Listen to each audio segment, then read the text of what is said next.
G'day to all my friends and family, and welcome to Jim's 5 a.m. Club. It's Tuesday afternoon, summer in Sydney. It was an absolute cracker of a day. I got home fairly early, so what I've decided to do is go on a bushwalk down here at a park near my home called Moxham Park at Winston Hills, and it's a lovely bushwalk track. So what we'll do today, if you don't mind, is we'll go on a walk and talk, and I'll go through a book summary like we normally do, where we take on OPE, other people's experiences, writings, wisdom, knowledge that has been accumulated over the years by different people, but usually people who are leaders in their field, respected. And today I've selected an old classic. Today we're going to go through a book summary entitled Golden Rules, and it's written by an author named Napoleon Hill, a very famous old world author who is going to share some of his wisdom that is as relevant today as what it was 100 years ago, and it'll be as relevant in 1,000 years as what it would have been 1,000 years before. So Napoleon Hill, I guess, was one of the forefathers of the concepts of auto-suggestion. So he grew up in the era where a lot of the psychologists, a lot of the business leaders started to talk about the importance of auto-suggestion and how it can be used to transform one's life through the thoughts that one has, and how they can shape those thoughts, leverage those thoughts to live a better life and to achieve higher, more, I guess, resourceful and productive outcomes. So he says that he takes a couple of examples, and one of the examples that he uses is a lesson from Shakespeare, from the play Julius Caesar. And he makes a point, he makes a strong point, where he says that in order to persuade anybody, and this is really, really powerful and profound, and one of the lessons that this book, I guess, is renowned for and known for. He said that in order to persuade anyone, the first thing you need to do is to win them over. You can't be contrary, you can't be against somebody, you can't take someone on and expect to win them over. So the first thing you need to do is to win them over by disarming them. So how do you disarm somebody? I guess it's a little bit like martial arts, but it's more like the an uncle of mine did a form of martial arts, and I'm just trying to remember the name. Aikido. I think it's Aikido. And it's a form of martial arts where you go with your opponent's energy level. So you go with them, and by going with them, you're using their energy, and you take their energy, and then you use it against them. So what Napoleon Hill is saying in terms of this book here is that you need to win somebody over, you need to disarm them and to get them to drop their guards. That's why a lot of conmen, that's why a lot of great salespeople are really good at the small talk.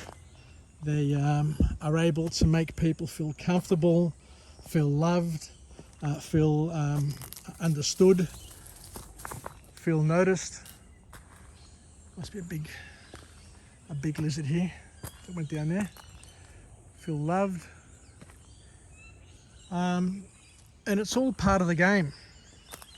I'm not saying that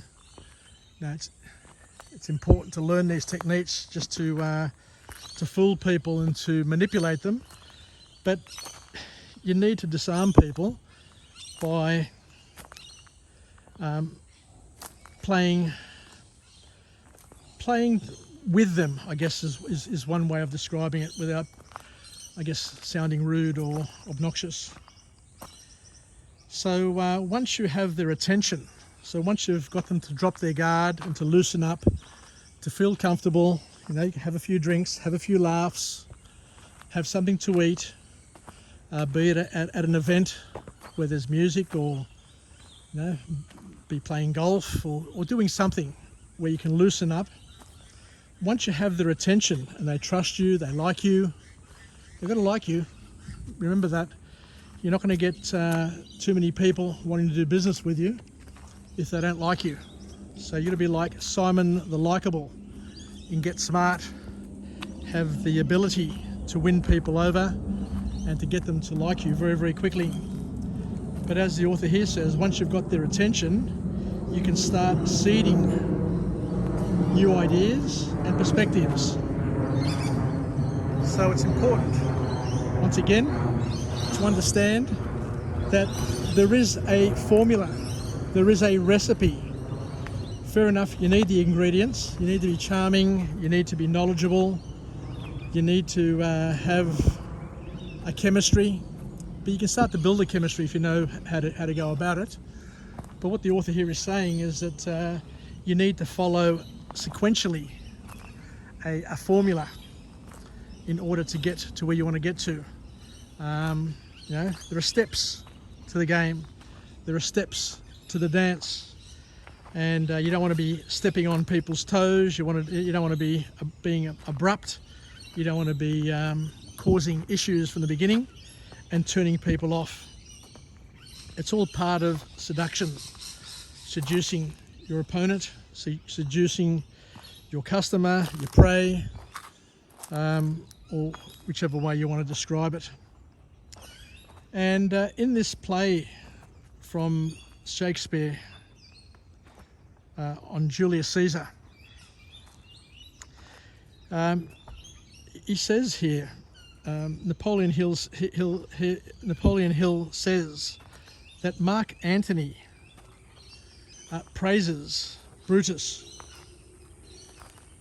and then went from appearing genuine to turning it around and becoming ironic and damning. So if Julius Caesar, if Mark Antony was damning and ironic to start off, then the crowd would have turned on him. But what he did, he was smart. He sucked the crowd in by being nice, by saying the things that they wanted to hear. And then once he got them on side, once he got their attention, he turned the screws, he flipped it, and he got the crowd to follow his lead, and he had them under his control.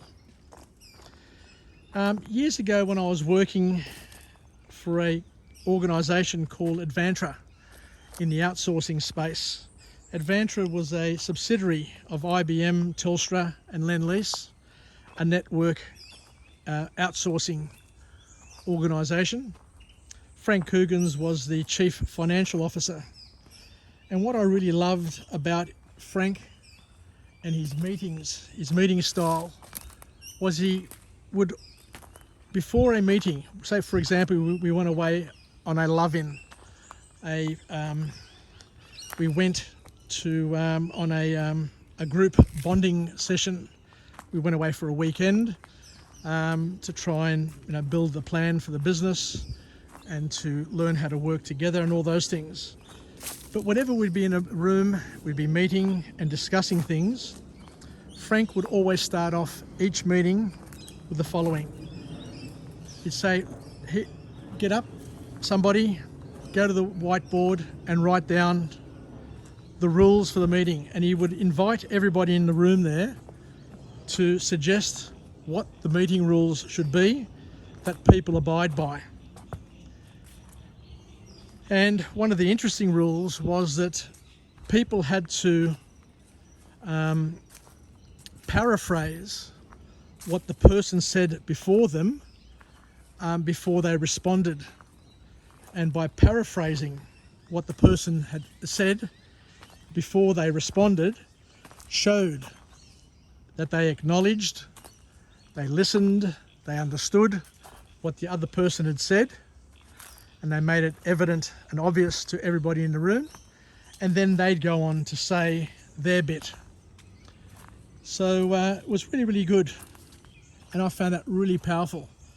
And it's a great rule to have when you're dealing with your children, when you're dealing with customers, when you're dealing with any challenge in your life, to firstly reiterate and clearly articulate to the person who's come to you with an issue what the issue was or what the issue is, according to your understanding, and then to respond. And that way you're showing respect and you're opening up the communication channels. And that way you disarm them, you can make your point, and then somebody else will respond to you the same way you responded to them. So that way we can show up the flaws in each other's arguments in a professional way, in an open forum, without people just brushing people off and shutting people down, which is always going to cause issues from that point onwards. Because as Napoleon Hill says, honey draws more bees than vinegar. So don't be negative, as it leads to nothing positive, and it actually demoralizes the other person. It demoralizes the person who's demoralizing the other person, and it also infects that whole work environment. So the bottom line, and this is a really powerful point for each and every one of us, being positive improves everything. It improves your health. So being positive improves your health. It improves the health of the people around you. And nothing good at the end of the day comes out of negativity, is the bottom line. So, and this is the essence of the golden rule. Do unto others as you would have them do unto you. Because you'll get what you give. You need to give to get. So you need to speak highly of others. You need to think highly of others. Don't trust people who are constantly whinging and carrying on. Now, don't trust people who talk badly about their siblings. Don't trust people who talk badly about their spouses. Don't trust people who talk badly about their parents, their bosses, their work peers. Because if they're talking badly about anybody, as soon as you turn your back, they're going to be talking badly about you as well, most probably. So what you need to do is to nip it in the bud and to try and change the quality of the conversation and get people to talk highly of the people around them and of the environment that they're in. Self-confidence, according to the author here, comes with the realization that our lives are in our hands and we are responsible and accountable. You can't blame other people for the situation that you're in, because you're part of that. You're part of the problem. Because we all have choices. Nobody can force you to do anything. So be part of the solution rather than part of the problem, and stop whinging, stop blaming, because as the author says here, it's not going to lead you to anything productive and useful, because our lives are in our hands. And Napoleon Hill goes on to talk about the power of affirmations and visualization, and we are shaped by our environment, and everything is influenced by our thoughts, including our worldview. So your thoughts will shape your worldview. If you want to have a crappy worldview, then I guess it's your prerogative. But wouldn't it be better to have a productive and empowering worldview that would inspire you and others to greater things? We need to choose wisely. Now, you can choose to be negative, you can choose to be positive, but as Napoleon Hill says, nothing good will come out of being negative. Your health, your physical health, your mental health, your spiritual health, your financial health, everything will be a disaster by being negative, I guess is the key point. So it's time. Now we need to spend more time with some and less time with others. As we said, we need to be discerning, we need to be selective. There are some people in our lives that we should be spending more time with, and there are others that we should be spending less time with. Each and every person needs to sit down, try and figure it out, and put together an action plan and make it happen, rather than just drift and be somebody else's go-to person or buddy, when it least helps them and at least helps you. So it's your choice according to the author. And the next point that the author makes is to improve your memory, you need to pay more attention. I guess I can learn from this as well, because we're often distracted. When we're with our partners, when we're with our children, our friends, we can be distracted. And if you're distracted, if you're looking at Facebook, or if you're looking on the phone or watching television, then you're not paying attention, especially us men, us males. And if you're not paying attention, then your memory is going to fail you time and time again, because you're not focusing. So we need to be present, I guess, is the key, but not just present on your phone, present physically, mentally, socially, spiritually, with the people, the physical people that you're with. And we need to make mental associations to create linkages, and join the unknown to the known, because we know that the learning process is an art form. It's basically taking the unknown and connecting it with the known. So the more you know, the more you're capable of knowing, the more you learn, the more you're capable of learning. So we need to understand that we can influence, we can leverage, we can speed up, we can crank on these abilities in each and every one of us. And we need to understand that we need to use the power of spaced repetition in order to remember things and to keep things active in our minds. And write it down. One of the big challenges that I get, I guess, that my granddaughter's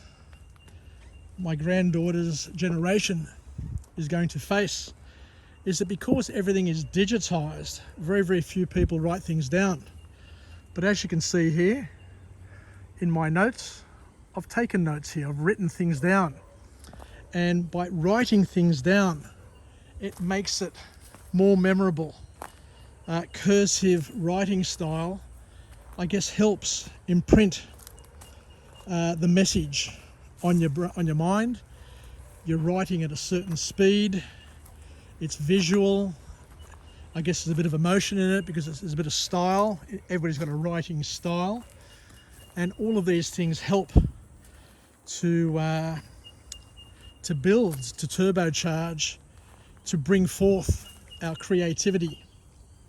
So write it down, and we need to be able to then compare and contrast our answers.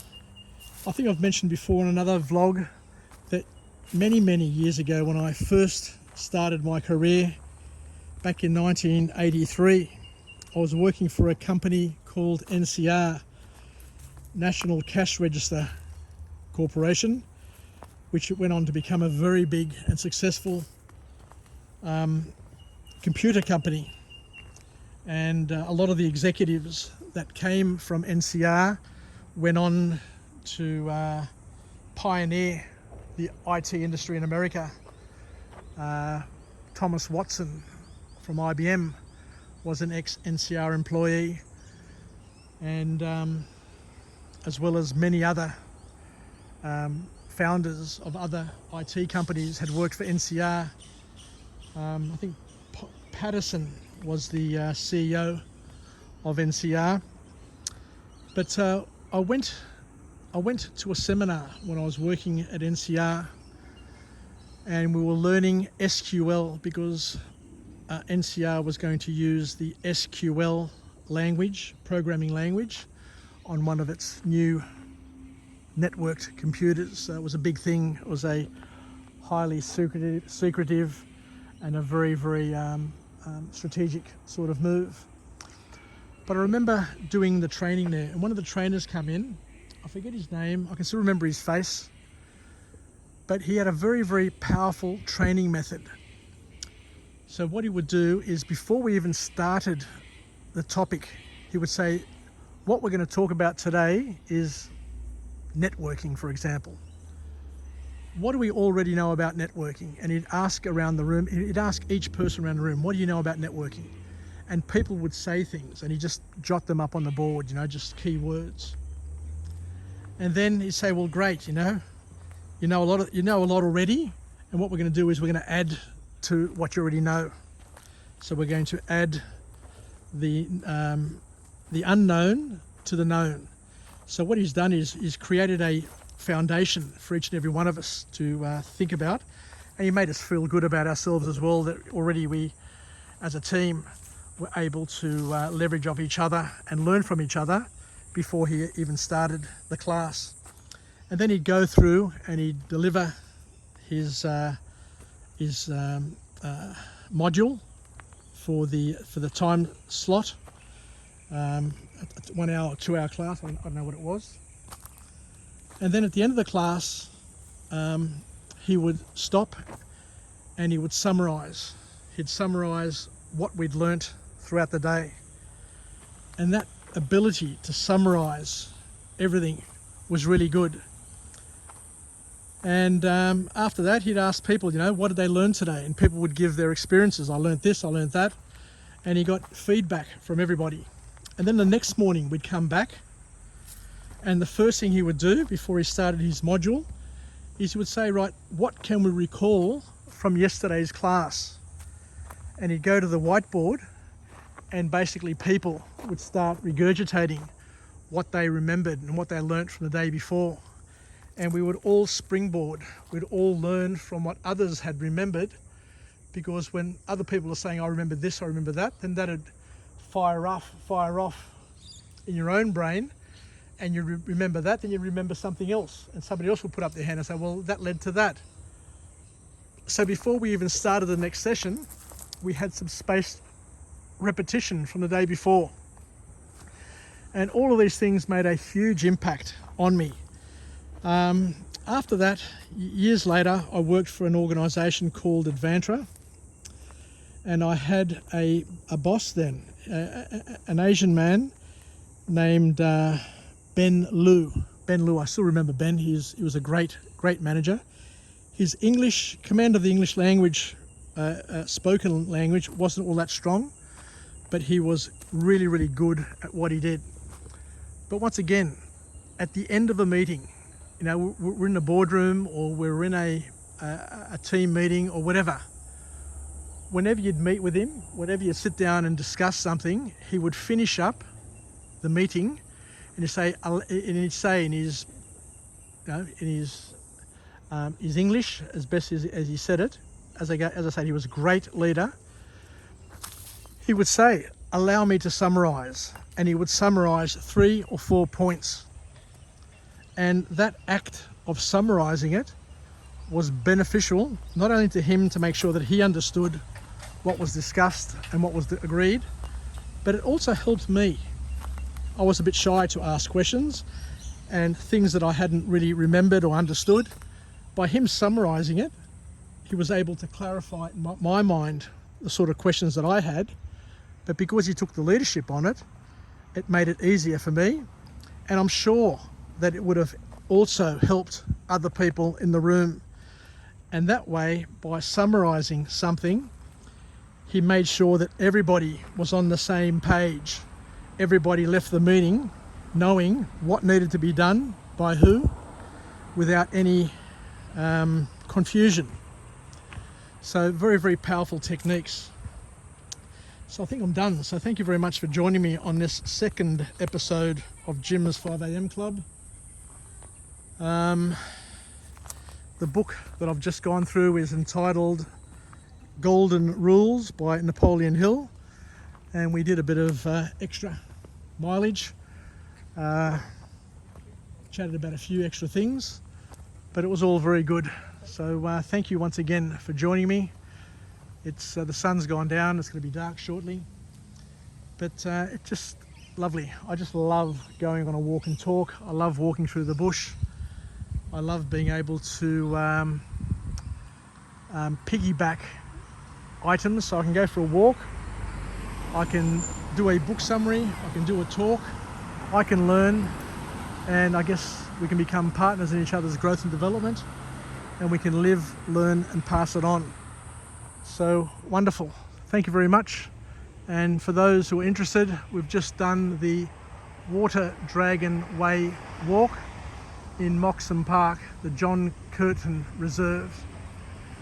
We'll chat again. I look forward to coming to you again from a different place and a different message of empowerment, and see what we can contribute to each other, and see what we can learn, and see what we can put into the kitty of things that we know, things that we can use to make our lives better and more productive.